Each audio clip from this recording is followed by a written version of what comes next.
Drága testvérek, hálát adok ki. Jó? Hálát adok az Úrnak, hogy én is itt lehetek, hogy eljöttem, és soha nem voltam még én sem, de hálás vagyok Istennek, hogy megismerhetlek titeket.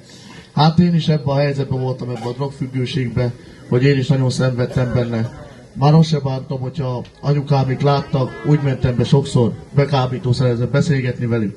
Sokszor úgy láttak engem, de nem érdekelt, mert annyira el voltam én is fajulva, hogy én engem csak ez hajtott, hogy mikor tudok venni. Sokszor úgy mentem dolgozni is, hogy hetekig nem voltam állva, napokig nem aludtam, több mint egy hétig nyomtam, nem is érdekelt semmi más, csak az, hogy mikor tudom újra kapni. De ez egy rosszul létem alapján megmutatta nekem, hogy ki is az Úr, mert nekem jött egy rosszul létem, ilyen halálfélelmem, belenyilalt a melkasomba, és ilyen halálfélelmeim voltam, hogy elalszok és másnap nem fogok felkelni. Minden nap így aludtam el. De én kiáltottam az Úrhoz, mondom, Uram, mondom, ezt most leveszed rólam, még élek, neked fogok szolgálni. Én nem szeretnék semmi más az életemben, csak téged szeretnélek szolgálni. És tényleg felkeltem, másnap semmi bajom nem volt. Azóta az Úrnak szolgálok, de szerintem a legjobb döntésem, amit tehettem, hogy az Úr mellett döntöttem.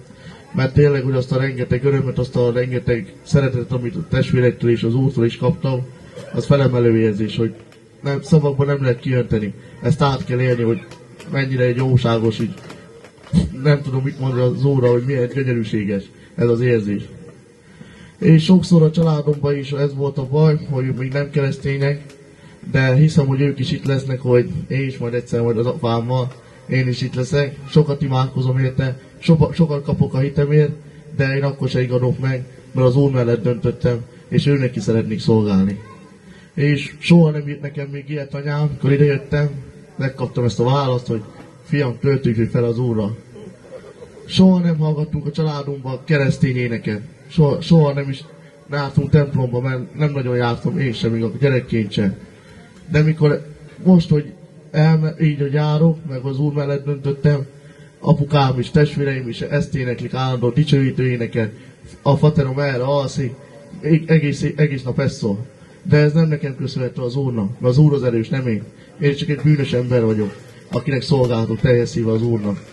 Én csak ennyit szerettem volna mondani. Köszönöm szépen.